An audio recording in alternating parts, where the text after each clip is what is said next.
नमस्कार साथियों, हम पढ़ रहे थे बुद्धि टॉपिक और बुद्धि टॉपिक के अंतर्गत हमने अध्ययन कर लिया था बुद्धि की परिभाषाओं तक। ठीक है, आज हम पढ़ने वाले हैं बुद्धि की विशेषताओं के बारे में। और देखिए, बुद्धि की विशेषताओं को याद करने से पहले हम बता दूं मैं आपको कि इसको याद कैसे करना है। इसको चार भागों में बांटना है। एक तो जन्मजात शब्द याद रखना, ठीक है ना। एक आपको याद रखना है विकास शब्द, एक विभिन्न योग्यता और एक याद रखना प्रभाव। इस चार बिंदुओं से हम इसकी जो 30, 28, 30 जितने भी बिंदु हैं, जो भी लाइन है, वो हम याद कर लेंगे। तो हम लास्ट में उनको एक सार रूप में आपको बताएंगे। तो पहले एक एक बिंदु, एक एक लाइन जो है उसके बारे में चर्चा करेंगे। तो देखिए, बुद्धि की विशेषताओं के बारे में हमें जन्मजात सबसे जो लाइनें हैं वो ध्यान रखनी है। और कौन सी लाइनें हैं मैं एक एक बोलता जाऊंगा। देखो, सबसे पहले लाइन आती है बुद्धि की विशेषताओं में कि बुद्धि एक जन्मजात शक्ति है। बुद्धि एक क्या है? बुद्धि एक जन्मजात शक्ति है। बुद्धि क्या है? बुद्धि एक जन्मजात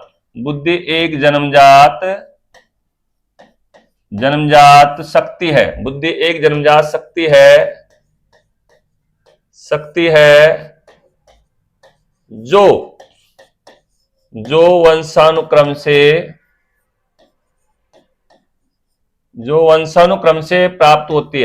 जो वंशानुक्रम से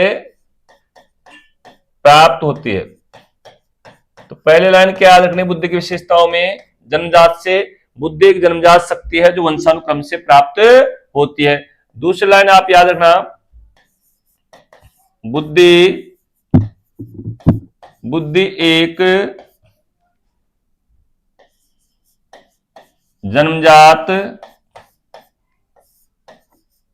एक जन्मजात योग्यता है, या आप कह सकते हो क्षमता है। क्या है? क्षमता है। बुद्धि एक जन्मजात योग्यता या क्षमता है। फिर आप कह सकते हो कि बुद्धि वंशानुक्रम एवं वातावरण की अंतः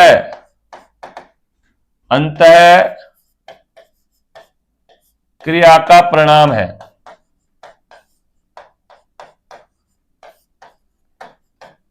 फिर ध्यान से देखना, बुद्धि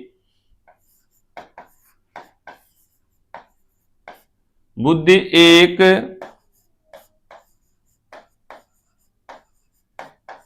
जन्मजात शक्ति या जन्मजात योग्यता है।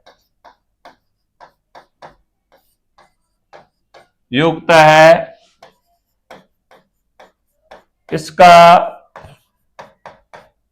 प्रमाण यह है कि कुछ बालक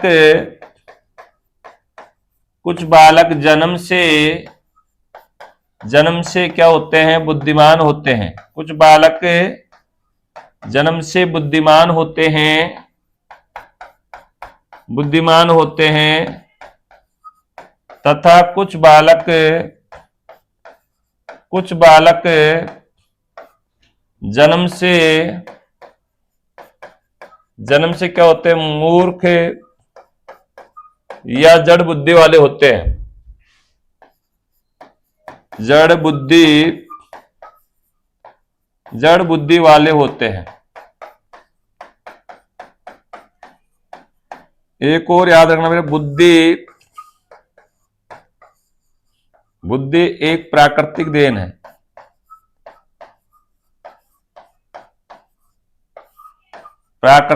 है। तो देखो, जन्म सबसे याद रखना, सुनना ध्यान से। बुद्धि की विशेषता है बुद्धि एक जन्मजात शक्ति है। कैसी शक्ति है?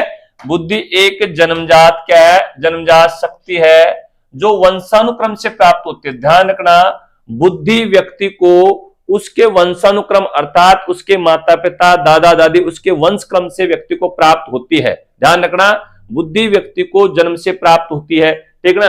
और बुद्धि एक जन्मजात योग्यता, आप इसको क्या, इस बुद्धि को आप जन्मजात शक्ति नाम दे सकते हो, इसको एक शक्ति, एक पावर नाम दे सकते हो, इस बुद्धि को आप योग्यता नाम दे सकते हो, इस बुद्धि को आप क्षमता नाम दे सकते हो। यानी आप कहोगे विभिन्न योग्यताओं के योग को बुद्धि कहते हैं, विभिन्न क्षमताओं के योग को बुद्धि कहते हैं, इस प्रकार आप कहते हो, ठीक ना।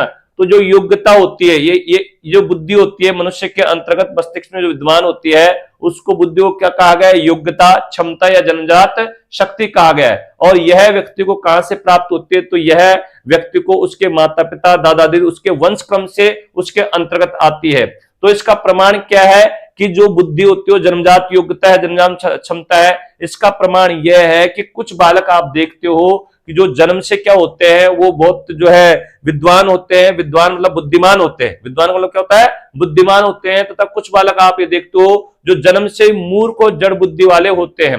मतलब आप उन बालकों को जैसे बुद्धिमान बच्चे होते हैं, तो आप उनको जैसे 4-5 साल का वो बच्चा है, अगर आप उनको कोई शब्द सिखाना चाहते हो, चाहे हिंदी का चाहे इंग्लिश मीनिंग सिखाना चाहते हो, तो बहुत जल्दी कैचअप कर लेगा उस शब्द को और सीख जाएगा और पुनः उसका रिवीजन जो है आपको बताएगा, ठीक है ना।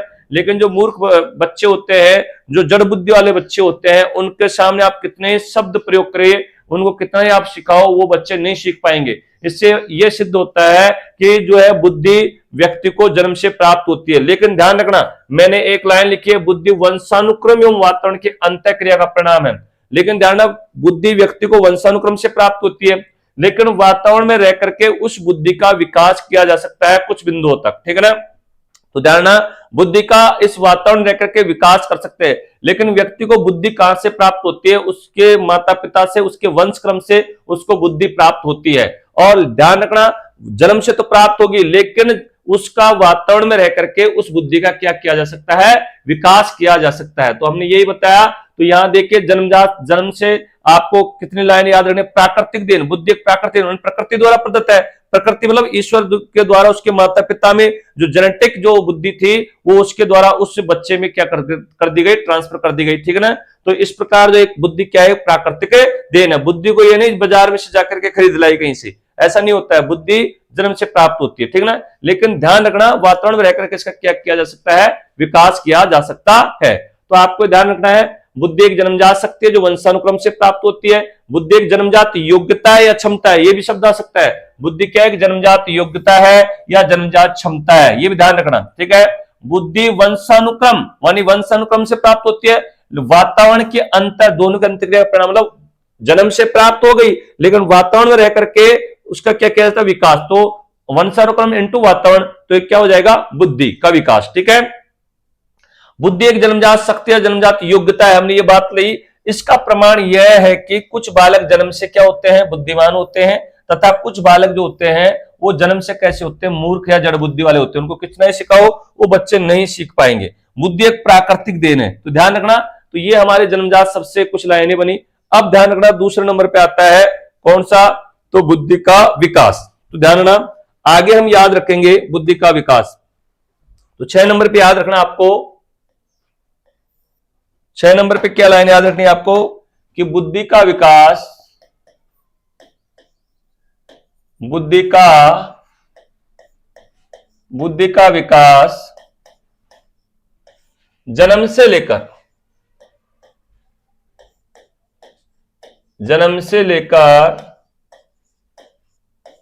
किशोरावस्था के मध्यकाल तक, किशोरावस्था के मध्यकाल तक होता है, मध्यकाल तक होता है। ये ध्यान रखना। क्या याद रखोगे, कि बुद्धि का विकास जन्म से लेकर किशोरावस्था के मध्यकाल तक होता है। अब फिर से ध्यान रखना, विकास से, कि बुद्धि का विकास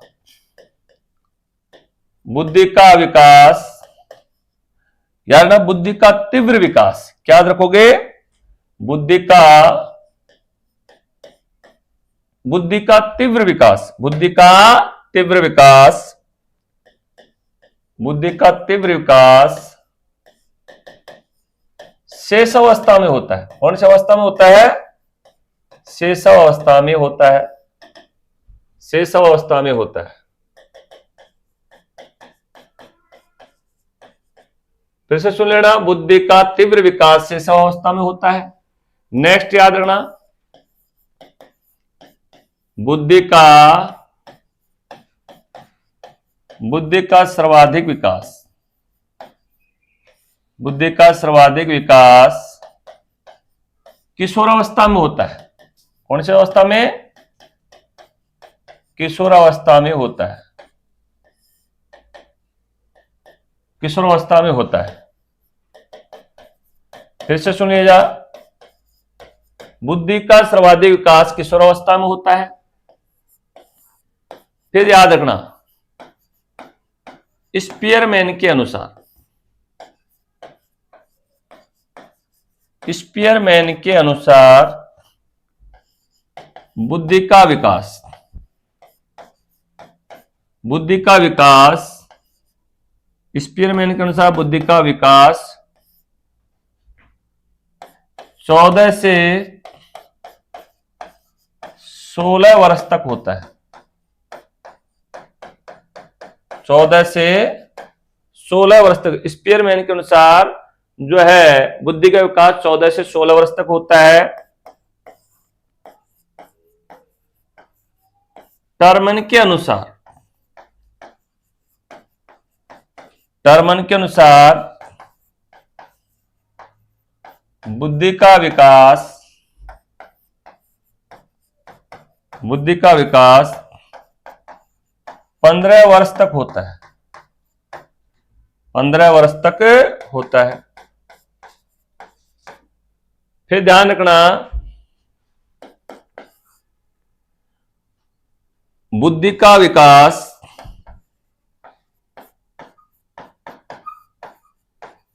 बुद्धि का विकास एक निश्चित आयु तक होता है, एक निश्चित आयु तक होता है।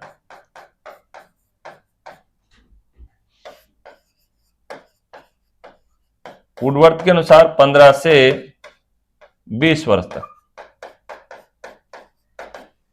फिर ध्यान रखना,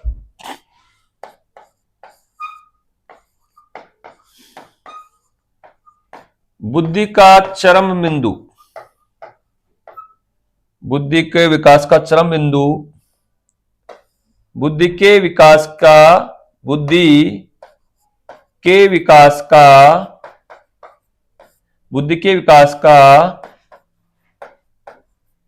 चरम बिंदु 16 वर्ष तक होता है, 16 वर्ष तक बुद्धि के विकास का चरम बिंदु 16 वर्ष तक होता है। अब समझना ध्यान से, एक एक लाइन को हमने दूसरे जो शब्द बताया वो बताया विकास, और विकास से कौन कौन सी लाइन याद रखनी है कि बुद्धि का विकास जन्म से लेकर किशोरावस्था के मध्य काल तक होता है। बुद्धि का विकास कहां से कहां तक? बुद्धि का विकास जन्म से लेकर किशोरावस्था के मध्य काल तक होता है। जो व्यक्ति का जैसे जन्म से प्राप्त हुई तो हमने क्या कहा, बुद्धि व्यक्ति को जन्म से प्राप्त होती है, लेकिन बुद्धि का क्या किया जा सकता है? वातावरण में रह करके इसका विकास किया जा सकता है। तो ये विकास किया जा सकता है, वो मैथ उसका जो काल है वो जन्म से लेकर किशोरावस्था के मध्य काल। किशोरावस्था जो 13 से 18 वर्ष तक मानी गई है, तो ठीक ना, तो 13, 14, 15, 16, 17, 18, तो 15, 16 का जो काल होता है मध्यकाल, ठीक ना। मध्यकाल कौन सा हो गया? 15, 16। तो 15, 16 तक जो है बुद्धि का विकास का काल माना जाता है कि 16 वर्ष तक जो है इस बुद्धि का क्या होता है? विकास होता है। बुद्धि का विकास जन्म से लेकर किशोरावस्था के मध्य काल तक होता है, ठीक है ना। अब देखे बुद्धि का तीव्र विकास शेष अवस्था में। अब देखो शेष अवस्था, बाल्यावस्था, किशोरावस्था, तो 0 से 6 जो आयु है शेष अवस्था, वो बुद्धि के विकास का जो तीव्र विकास होता है उस समय बालक बहुत तेजी से सीखता है, उसके बुद्धि का विकास तेजी से होता है। तो ध्यान रखना, बुद्धि का तीव्र विकास कौन सी अवस्था में? शेष अवस्था में होता है। लेकिन बुद्धि का सर्वाधिक विकास होता है किशोरावस्था में। ध्यान रखना, बुद्धि का तीव्र विकास तो शेष अवस्था में और बुद्धि का सर्वाधिक विकास क्या होता है? किशोरावस्था में, ठीक है। तो लाइन यहां से आ रहा है ना, बुद्धि का विकास जन्म से लेकर किशोरावस्था के मध्यकाल तक होता है, फिर बुद्धि का तीव्र विकास शेष अवस्था में होता है, और बुद्धि का जो सर्वाधिक विकास होता है वो कब होता है? किशोरावस्था में, ठीक है। तो एक एक शब्द को पकड़ के चलना, विकास से समझ चल रहे हैं, ठीक है ना, विकास लाइन से। अब देखो स्पीयर, अब स्पेशल जो मनोवैज्ञानिकों ने अपने जो है बुद्धि के विकास का एक वर्ष बताया, वो ध्यान रखना, स्पीयरमैन के अनुसार बुद्धि का विकास है ना, स्पीयरमैन के अनुसार बुद्धि का विकास 14 से 16 वर्ष तक होता है। जानना स्पीयरमैन क्या कहता है कि व्यक्ति के बुद्धि का विकास 14 से 16 वर्ष तक होता है, ठीक है ना, ये धारणा 14 से 16 वर्ष तक। फिर टर्मन क्या कहता है, देखो टर्मन के अनुसार बुद्धि का विकास जो है, बुद्धि का विकास 15 वर्ष तक होता है, ठीक है ना, 15 वर्ष तक माना है किसने, टर्मन ने, ठीक। फिर बुद्धि का विकास एक निश्चित आयु तक होता है, ये वुडवर्थ के अनुसार ये कह रहा है कि 15 से 20 वर्ष, ठीक ना, एक निश्चित आयु मानी गई, ये नहीं कि 17 वर्ष में भी व्यक्ति के बुद्धि का विकास हो रहा है, नहीं। तो ये क्या कर रहा है कि बुद्धि का विकास एक निश्चित आयु तक होता है, तो वुडवर्थ को कितनी आयु मानता है, 15 से 20 वर्ष, ठीक है।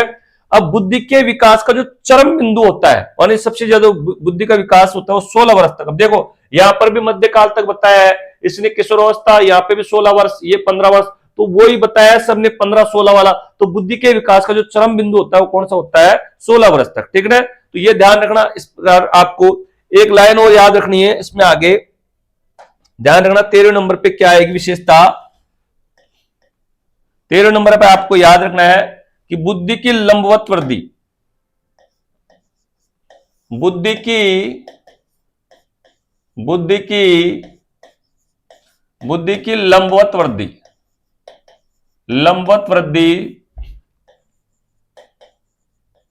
लंबवत वृद्धि 16 से 18 वर्ष तक होती है। बुद्धि की लंबवत वृद्धि 16 से 18 वर्ष तक होती है। बुद्धि की लंबवत वृद्धि 16 से 18 वर्ष तक होती है, जबकि बुद्धि की क्षैतिज वृद्धि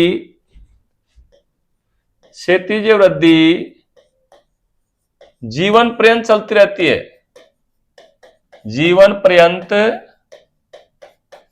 रहती है, सुनना, बुद्धि की लंबवत वृद्धि 16 से 18 वर्ष तक होती है, जबकि बुद्धि की क्षैतिज जो है वृद्धि जीवन पर्यंत चलती रहती है। आप देखोगे इस प्रकार, इसको हम समझते हैं यूं,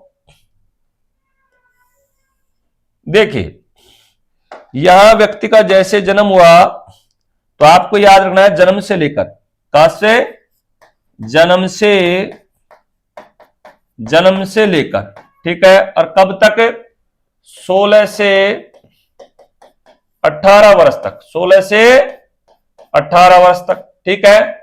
उसके बाद में, ठीक ना, यहां पर मृत्यु पर्यंत यानी मृत्यु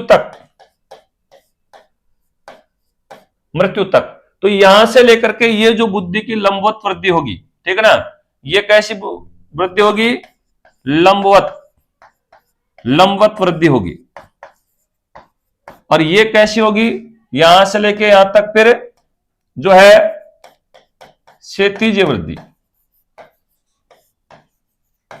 फिर से समझना इसको कि बुद्धि की लंबवत वृद्धि 16 से 18 वर्ष तक होती है, यानी जो बुद्धि का जो विकास होता है, चरम जो विकास होता है व्यक्ति के, बालक के बुद्धि का विकास होता है, वो जन्म से लेकर 16 से 18 वर्ष तक होता है, ठीक है ना। और अधिकतर मनोवैज्ञानिकों ने यही काल बताया है। लेकिन उसके बाद में जो बुद्धि की जो वृद्धि चलेगी, ठीक है ना, तो वो जीवन पर्यंत जो चलेगी, ठीक है ना, ये जीवन पर्यंत आगे 18 वर्ष के बाद में मृत्यु पर्यंत तक वो कैसी चलेगी वृद्धि, क्षैतिज वृद्धि, यानी एक ढाल में, ठीक है ना। तो इस प्रकार जो है यहां तो जन्म से लेकर के बुद्धि का विकास होता रहेगा, ठीक है ना, जैसे शैशवावस्था, त्रिविकास, फिर किशोरावस्था, सर्वाधिक विकास, फिर 18 वर्ष के बाद में जो है क्षैतिज वृद्धि चलती रहेगी बुद्धि का, ठीक है ना। तो एक उसकी लाइन एक ही रहेगी, यहाँ पे तो लाइन इस प्रकार रहेगी और यहाँ पर लाइन ऐसे रहेगी, ठीक है ना। तो इस प्रकार आप इसको समझ सकते हो। तो यहाँ जीवन पर्यंत मतलब मृत्यु पर्यंत तक, यहाँ या जीवन पर्यंत, यूं भी लिख सकते हो आप, जीवन पर्यंत। तो मेरे सामने ये लाइन समझ में आ गई होगी आपके, जीवन पर्यंत, ठीक है। अब आगे देखेंगे 13, अब विकास तक की लाइन कंप्लीट हुई। अब हम देखेंगे, हमने बताया बुद्धि की परिभाषा, हम देखते हैं कि बुद्धि की परिभाषा मतलब जो है बुद्धि की परिभाषा, बुद्धि क्या है, ठीक है। तो देखिए, तो ध्यान रखना 14 नंबर पे लाइन याद रखना,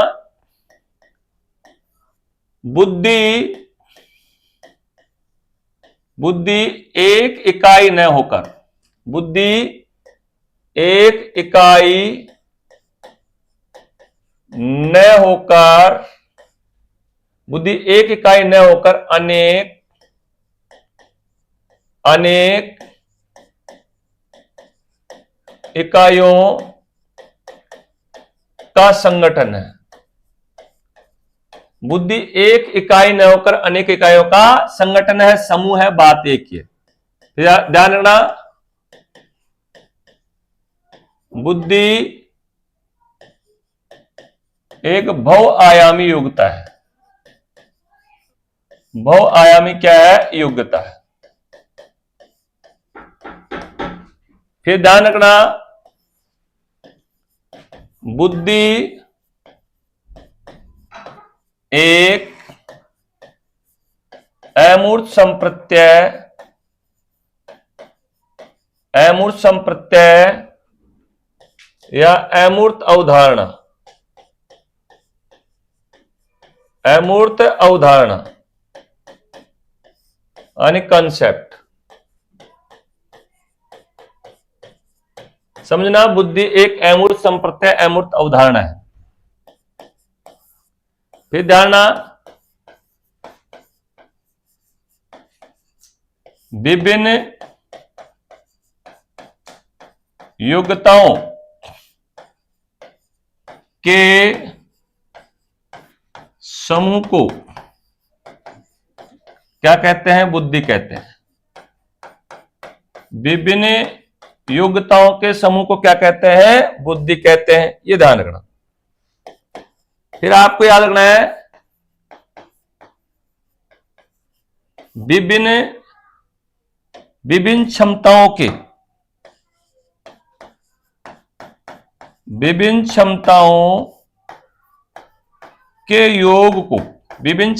के योग को क्या कहते हैं? बुद्धि कहते हैं। विभिन्न क्षमताओं के योग को बुद्धि कहते हैं। अब ध्यान रखना, विभिन्न क्षमताएं जैसे सीखने की योग्यता बुद्धि है। सीखने की योग्यता बुद्धि है। फिर आपको ध्यान रखना है, समायोजन की योग्यता बुद्धि है। समायोजन की योग्यता बुद्धि है। फिर ध्यान रखना, समस्या समाधान की योग्यता बुद्धि है। समस्या समाधान की योग्यता बुद्धि है। समस्या समाधान की योग्यता बुद्धि है। सतर्क रहना ही बुद्धि है। सतर्क रहना ही क्या है? बुद्धि है। फिर आगे आप देखोगे,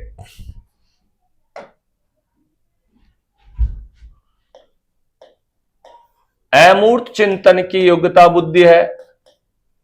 इससे पहले अपन से ले लेते हैं, संबंधों को समझने की योग्यता बुद्धि है। संबंधों को समझने की योग्यता बुद्धि है। संबंधों को समझने की योग्यता क्या है? बुद्धि है। उसके बाद में अमूर्त चिंतन की योग्यता। अमूर्त चिंतन की योग्यता बुद्धि है। फिर ध्यान रखना,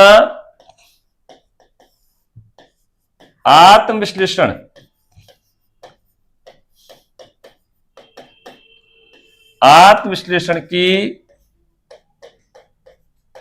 योग्यता बुद्धि है। आत्मविश्लेषण की योग्यता क्या है? बुद्धि है। फिर ध्यान रखना, बुद्धि अधिगम समायोजन व अमूर्त चिंतन की योग्यता है। अमूर्त चिंतन की क्या है? योग्यता है। अब आप देखिए हमने क्या बताया, हमने तीसरे नंबर पे यह बताया कि बुद्धि अनेक इकाइयों का संगठन है, ठीक है ना, और विभिन्न योग्यताओं का योग बुद्धि है। तो हमने देखो पहला जो पॉइंट बताया था विशेषताओं के लिए जन्मजात, तो जन्मजात से हमने यह लाइनें याद की 5। उसके बाद में हमने बताया विकास, तो विकास से हमने कई सारी लाइनें याद की, ठीक है ना। और फिर हमने बताया विभिन्न योग्यताओं का योग, ठीक है ना, या विभिन्न क्षमता या अनेक इकाइयां। तो देखिए 14 नंबर से देखिए, बुद्धि एक इकाई न होकर अनेक इकाइयों का संगठन है। हमने आपको बताया था कि बुद्धि में कोई एक तत्व नहीं होता है या एकल बुद्धि नहीं होती है, जबकि बुद्धि क्या होती है? विभिन्न योग्यताओं का योग बुद्धि है, विभिन्न क्षमताओं के योग को बुद्धि कहते हैं। बुद्धि कोई एक इकाई नहीं है बल्कि अनेक इकाइयों का समूह है, संगठन है, ये ध्यान रखना है आपको, ठीक है ना। तो है बुद्धि बहुआयामी योग्यता है, मतलब बहुत सारी योग्यताएं होती है। मतलब बुद्धि आपको दिखाई में जब पूरा आपको इस प्रकार जो तत्व दिखाई देता है, ठीक है ना, इस प्रकार, तो ये एक तत्व नहीं है, इसके अंतर्गत छोटी छोटी बहुत सारी योग्यताएं होती है। लेकिन क्या है इनका संगठन, ये अलग अलग नहीं होती है, ऐसी अलग अलग नहीं होती है, ये अलग अलग योग्यताएं हैं इस प्रकार, ठीक है ना। तो बुद्धि एक इकाई नहीं होकर अनेक इकाइयों का क्या है? संगठन है। बुद्धि एक इकाई नहीं होकर के अनेक इकाइयों का क्या है? संगठन है। इस प्रकार ध्यान रखना आपको, ठीक है ना। अब देखो बुद्धि बहुआयामी, तो बहुत सारी योग्यता हो गई है बुद्धि में, ठीक है ना। तो बुद्धि एक अमूर्त संप्रत्यय, बुद्धि क्या है? एक अमूर्त संप्रत्यय धारणा, इसमें एक इकाई न होकर अनेक इकाइयों का संगठन धारणा। बुद्धि बहुआयामी योग्यता है। बुद्धि एक अमूर्त संप्रत्यय अमूर्त उदाहरण है, मतलब बुद्धि कैसी है? अमूर्त है, दिखाई नहीं देती है, ठीक है ना। मूर्त कब होता है? दिखाई देना। अमूर्त कब होता है? दिखाई न देना। तो बुद्धि कैसी है? एक अमूर्त अवधारणा, एक अमूर्त संप्रत्यय विचार है, ठीक है ना, जो व्यक्ति के मस्तिष्क के अंतर विद्यमान होती है। तो ध्यान रखना, दिखाई नहीं देती है। विभिन्न योग्यताओं के योग को बुद्धि कहते हैं। विभिन्न योग्यताएं जैसे जैसे समायोजन की योग्यता, विभिन्न योग्यताओं के योग को बुद्धि कहते हैं। विभिन्न क्षमताओं के योग को बुद्धि कहते हैं, जैसे सीखने की योग्यता हो गई, ठीक है ना, विभिन्न योग्यताएं हो गई। एक समायोजन की योग्यता हो गई, समस्या समाधान की योग्यता हो गई, सतर्क रहना हो गई, ये सारी जो आगे आप देखोगे, ठीक है ना, विभिन्न योग्यताएं हो गई। जैसे संबंधों को समझने की योग्यता हो गई, अमूर्त चिंतन की योग्यता हो गई, आत्मविश्लेषण की योग्यता हो गई, और अधिगम समायोजन अमूर्त चिंतन की योग्यता हो गई। इस प्रकार बुद्धि एक योग्यता नहीं है, जबकि बुद्धि क्या है? अनेक योग्यताओं का समूह है। और विभिन्न योग्यताओं के योग को, विभिन्न क्षमताओं के योग को क्या कहते हैं? बुद्धि कहते हैं। बुद्धि एक इकाई न होकर के क्या होती है? अनेक इकाइयों, जैसे समायोजन की योग्यता, संबंधों को समझने की योग्यता, समस्या समाधान की योग्यता, अमूर्त चिंतन की योग्यता, ठीक है, सतर्क रहने की योग्यता, ठीक है, इस प्रकार आत्मविश्लेषण करने की योग्यता, ठीक है ना। एक है बुद्धि आत्मविश्लेषण करने की योग्यता है, ये भी लिख सकते हैं आप।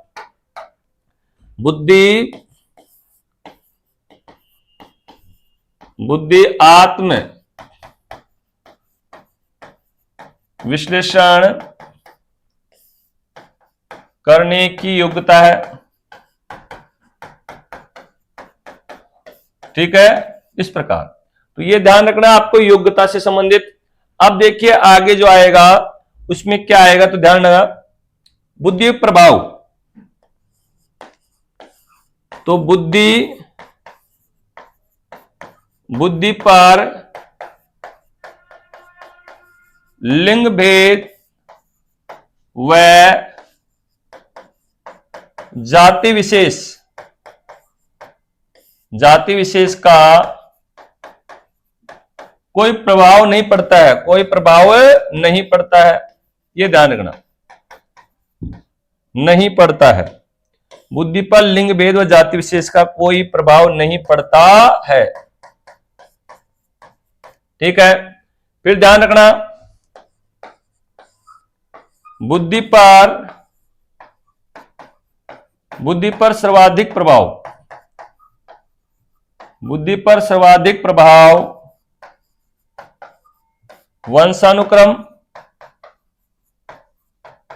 वंशानुक्रम का पड़ता है, जबकि वातावरण का प्रभाव वातावरण का प्रभाव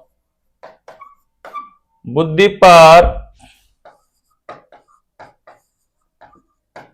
पर 10 बिंदुओं तक पड़ता है, 10 बिंदुओं तक पड़ता है। समझना है कि एक लाइन को, बुद्धि पर लिंग भेद व जाति विशेष का कोई प्रभाव नहीं पड़ता। लिंग भेद मतलब लड़का हो चाहे लड़की, तो ये नहीं है कि जो है लड़कियों में ज्यादा बुद्धि होती है या लड़कों में ज्यादा बुद्धि होती है। तो लिंग भेद का बुद्धि पर किसी प्रकार का कोई प्रभाव नहीं पड़ता है। ये ध्यान रखना, आपको ये ध्यान रखना है कि लिंग भेद का बुद्धि पर किसी भी प्रकार का प्रभाव नहीं पड़ता है। बालक हो चाहे बालिका, सब में ईश्वर समान रूप से है। जो समान रूप से मतलब कहने मतलब यहाँ ऐसा नहीं है कि बालिका में ज्यादा बुद्धि है या बालक में ज्यादा बुद्धि होती है। तो लिंग भेद का जाति या इस पर जो है बुद्धि पर लिंग भेद व जाति विशेष का कोई प्रभाव नहीं पड़ता है। ध्यान रखना आपको, ठीक है ना। बुद्धि पर सर्वाधिक प्रभाव धारणा वंशानुक्रम का पड़ता है। धारणा बुद्धि पर सर्वाधिक प्रभाव ने बताया था, बुद्धि जन्मजात शक्ति है, जो व्यक्ति को जन्म से प्राप्त होती है, ठीक है ना। तो सर्वाधिक प्रभाव किसका पड़ेगा? वंशानुक्रम। और धारणा वातावरण का प्रभाव तो बुद्धि पर केवल 10 बिंदुओं तक पड़ता है। कितना? 10। वातावरण में रहकर के व्यक्ति के बुद्धि का विकास किया जा सकता है। कुछ मात्रा में उसकी बुद्धि का विकास कर सकते हो आप, ठीक है ना। ये नहीं लेकिन आप जो है जड़ बुद्धि वाला बालक है उसको आप वैज्ञानिक बना सकते हो, ठीक है ना। जो जन्म से जो बालक बिल्कुल जड़ बुद्धि है, ठीक है, जैसे आप देखते हो बिल्कुल बालक ऐसे होते हैं जिनका माइंड से बिल्कुल निष्क्रिय रहते हैं, ठीक है ना, दिमाग से बिल्कुल निष्क्रिय रहते हैं, वो किसी प्रकार का कार्य नहीं कर पाते हैं। तो उस व्यक्ति को क्या बताओ वैज्ञानिक बना सकते हो या उस व्यक्ति का आप बुद्धि का विकास कर सकते हो? तो ऐसा नहीं हो सकता है, तो ध्यान रखना। तो बुद्धि पर सर्वाधिक प्रभाव वंशानुक्रम का पड़ता है, ध्यान रखना, क्योंकि बुद्धि वंशक्रम से प्राप्त होती है, लेकिन वातावरण का प्रभाव जो है बुद्धि पर 10 बिंदुओं तक पड़ता है, ये ध्यान रखना, ठीक है। आगे देखेंगे इसमें हम तीसवीं जो आएगी हमारी विशेषता, वो कौन सी आएगी? देखिए बुद्धि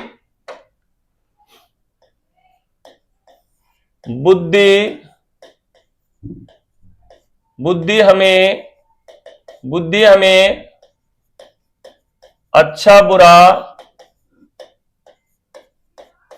सही गलत,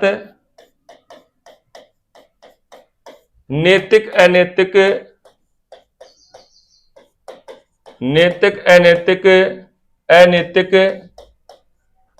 में भेद करना सिखाती है। भेद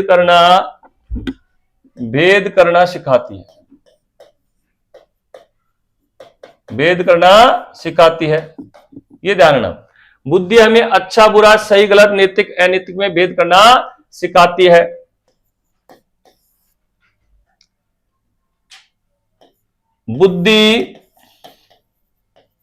बुद्धि व ज्ञान में क्या होता है? बुद्धि व ज्ञान में धारणा, बुद्धि व ज्ञान में क्या होता है? अंतर होता है। बुद्धि व ज्ञान में अंतर होता है, ये ध्यान रखना। बुद्धि व ज्ञान में क्या होता है? अंतर होता है। अब ध्यान सुनना, बुद्धि हमें अच्छा बुरा, नैतिक अनैतिक, सही गलत, इनमें भेद करना सिखाती है। अगर जिसके पास बुद्धि है तो वो बालक या वह व्यक्ति उसके लिए क्या अच्छा है क्या बुरा है वो अपनी बुद्धि के द्वारा पता लगा लेगा, ठीक है ना। उसके लिए क्या सही है क्या गलत है। मान लीजिए कोई बीएड कर रखा है और वो बीएड, मैंने कहा तू बीएड कर रखा है, तेरे को जो है वैज्ञानिक की तैयारी करनी चाहिए, जो बीएड करते हैं वही वैज्ञानिक बनेंगे। तो ऐसा, क्योंकि वैज्ञानिक बनने के लिए बीएड थोड़ी जरूरी होती है, तो अपन को भी ध्यान होता है। तो सही गलत, भाई गुरुजी सही बोल रहे हैं गलत बोल रहे हो, आप अपनी बुद्धि के द्वारा पता लगा लोगे, ठीक है ना। मैंने कहा जैसे मान लीजिए अच्छा बुरा, जैसे मैंने कहा कि किसी बालक से कहा कि शराब पीने से व्यक्ति के जो शरीर का विकास होता है, शराब पीने से व्यक्ति की बुद्धि का विकास होता है, तो वो बालक अपनी बुद्धि के द्वारा ये पता लगा लेगा कि वाकई में ये गुरुजी कह रहे हैं ये सही है या गलत है। तो हमें बुद्धि क्या करती है? हमें किसी भी चीज के बारे में सही गलत, अच्छा बुरा और नैतिक अनैतिक में भेद करना सिखाती है। वो कौन सिखाती है? बुद्धि सिखाती है। ध्यान ये भी रखना है कि बुद्धि व ज्ञान में अंतर होता है। ज्ञान जो मैं आपको दे रहा हूं ये ज्ञान है, लेकिन बुद्धि तो आपको जन्म से प्राप्त होती है, ज्ञान तो हम आपको दे रहे हैं, ठीक है ना। ये जैसे बुद्धि के नष्ट होने पर, जानना, बुद्धि के नष्ट होने पर क्या हो जाता है? ज्ञान नष्ट हो जाता है। लेकिन ज्ञान के नष्ट होने पर बताओ क्या बुद्धि नष्ट होगी क्या? ज्ञान के नष्ट होने पर बुद्धि नष्ट नहीं होती है। बुद्धि के नष्ट होने पर ज्ञान नष्ट हो जाता है, लेकिन ज्ञान के नष्ट होने पर बुद्धि नष्ट नहीं होती है। और बुद्धि क्या होती है? जन्म से प्राप्त होती है, जबकि ज्ञान तो अर्जित होता है, ज्ञान तो अर्जित किया जाता है। तो इस प्रकार बताओ बुद्धि और ज्ञान में अंतर हुआ कि नहीं हुआ? ठीक है ना। इस प्रकार जो है आपके जो है इसमें, अब मैंने कहा था कि इसमें आपको 4 शब्द याद रखने हैं। एक तो कौन सा? जन्मजात। कौन सा? जन्मजात शब्द याद रखना है। बुद्धि की जब विशेषता याद करो तो आपको एक शब्द याद रखना है, जन्मजात। क्या याद रखना है? जन्मजात। ठीक है। एक शब्द रखना है आपको, विकास। क्या याद रखना है? विकास शब्द याद रखना है। ठीक है। एक आपको याद रखना है, विभिन्न योग्यताएं। क्या याद रखना है? विभिन्न योग्यताएं। विभिन्न योग्यताएं, ये याद रखना है। ठीक है। और एक याद रखना है आपको, प्रभाव। एक क्या याद रखना है? प्रभाव। इस प्रकार आपको 4 शब्द याद रखने हैं। जन्मजात से देखिए, इसको एक डायग्राम बनाएंगे अपन। जन्मजात का मतलब होता है बुद्धि एक जन्मजात शक्ति है जो वंशानुक्रम से प्राप्त होती है। याद करो आप, बुद्धि एक जन्मजात योग्यता है, बुद्धि एक जन्मजात क्षमता है, बुद्धि प्राकृतिक देन है, बुद्धि एक जन्मजात शक्ति है, योग्यता है। इसका प्रमाण यह है कि एक बालक जन्म से क्या होता है? जो है बुद्धिमान होता है। एक बालक जन्म से मूर्ख है, जड़ बुद्धि वाला होता है। इस प्रकार हमने जन्मजात से बताया। विकास से हमने बताया आपको कि बुद्धि का विकास जन्म से लेकर के किशोरावस्था के मध्य काल तक होता है। फिर हमने बताया बुद्धि का तीव्र विकास शिशुअवस्था में होता है, बुद्धि का सर्वाधिक विकास किशोरावस्था में होता है। बुद्धि जो है स्पीयरमैन के अनुसार बुद्धि का विकास 14 से 16 वर्ष तक होता है। टर्मन के अनुसार बुद्धि का विकास 15 वर्ष तक होता है। इसलिए हमने बताया बुद्धि का विकास एक निश्चित आयु तक होता है, 15 से 20 वर्ष वुडवर्थ के अनुसार। फिर हमने बताया बुद्धि की लंबोत्पत्ति 16 से 18 वर्ष तक होती है, जबकि बुद्धि की क्षेत्रीय वृद्धि जीवन पर चलती रहती है। फिर हमने आपको बताया जो है बुद्धि के विकास के बारे में जो है इस प्रकार आपको एक पॉइंट बताएं। फिर हमने विभिन्न योग्यताएं कि बुद्धि एक इकाई नहीं होकर अनेक इकाइयों का संगठन है, बुद्धि बहुआयामी योग्यता है। विभिन्न योग्यताओं के योग को बुद्धि कहते हैं, विभिन्न क्षमताओं के योग को बुद्धि कहते हैं। विभिन्न योग्यता, विभिन्न क्षमताएं कौन सी? सीखने की योग्यता, संबंधों को समझने की योग्यता, समायोजन की योग्यता, समस्या समाधान की योग्यता, सतर्क रहने की योग्यता, अमूर्त चिंतन करने की योग्यता। इस प्रकार जो विभिन्न योग्यताएं हैं, प्रभाव बुद्धि पर जाति विषय लिंग भेद का कोई प्रभाव नहीं पड़ता है। बुद्धि पर सर्वाधिक प्रभाव वंशानुक्रम का पड़ता है तथा वातावरण का प्रभाव कुछ बिंदुओं तक पड़ता है। इस प्रकार आप इन 4 बिंदुओं के आधार पर पूरी बुद्धि का जो विशेषताओं का पॉइंट है, टॉपिक है, उसको याद रखा जा सकता है। तो हमने पहले कहा था याद करने का मेथड होना चाहिए, एक विधि होनी चाहिए, एक मनोवैज्ञानिक विधि होनी चाहिए जिससे आपको चीजें याद हो। एक चीज को रिलेटेड करके चलो याद होगा। आप जो है विषय वस्तु क्या करते हो, जैसा है वैसा पढ़ लेते हो। आपने उस विषय के वस्तु के अंदर क्या खोज की, उसमें क्या तरीका अपनाया याद करने के लिए कि मुझे याद हो जाए, तो वो चीजें आप अपनाओगे तो निश्चित रूप से वो चीजें आपको याद होगी। आगे हम इसके साथ में लेंगे इसका जो आगे, ठीक ना, नेक्स्ट वीडियो में। थैंक यू, धन्यवाद, फिर मिलते हैं।